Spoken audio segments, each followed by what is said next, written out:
Hey, wild ladies, welcome to another word of wisdom. Wow. Today we're talking about something I think is super important for us as women, and that's the question of who's your Shero? Who's the person that you really look up to that helps you to determine the path that you want to take, the route that you want to go on?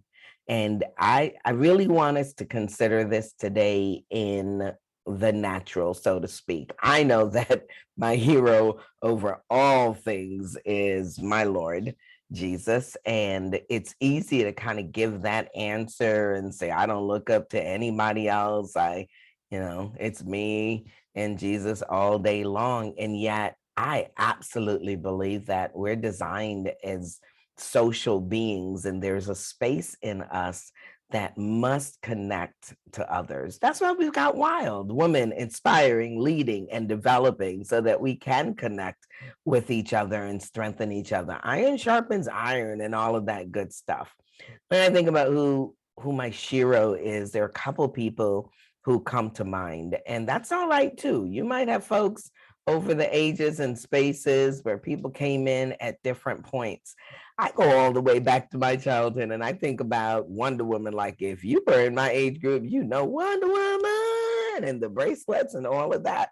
And she looked good and she was amazing. She was an Amazon, and it was really powerful because you saw her fighting for truth and justice and being beautiful and amazing in the process. And that was great, except I don't look anything like Wonder Woman.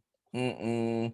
Don't have those gifts and abilities, cannot fill out that little suit the way that she did, have no bracelets that can fight off bullets, and definitely I do not have that lasso that makes people tell me the truth, or I wouldn't have as many problems as I've had over the years, right? So there's equipment that she had that allowed her to be able to prosper the way that she did. At some point, I had to realize that Wonder Woman was a fantasy. Somebody created her and designed her with all of the best of everything so that she could be who she was. And she was inspiring, but she was not real.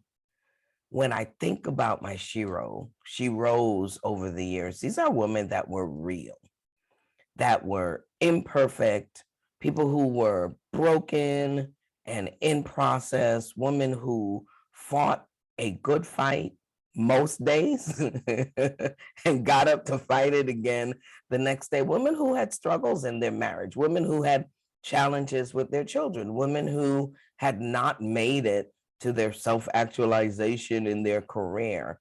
These were women who just were. But what they offered was generally a space where I was invited to be my actual real self.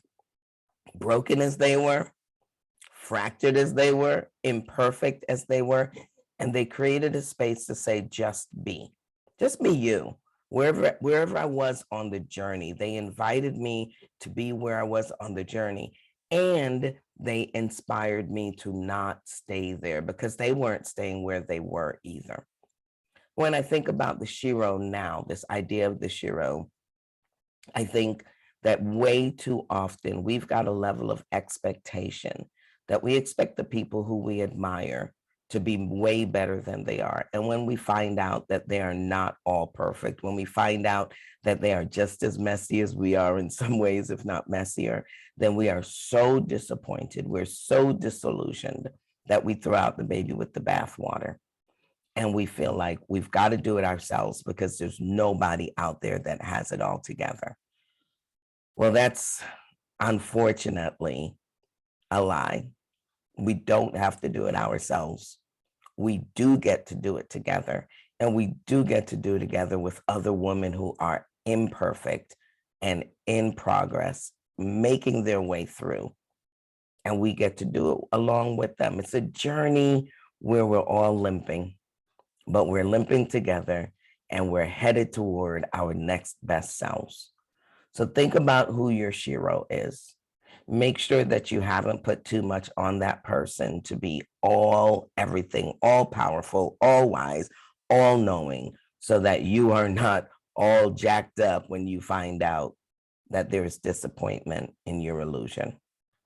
Give them a break, because when you give a sister a break, you're giving yourself a break. Identify those people in your life who are willing to give themselves to you, give their time, give their positive energy, give their hopes and aspirations. They don't have to have magic bracelets or magic lassos. They just have to be present, be willing, becoming wild.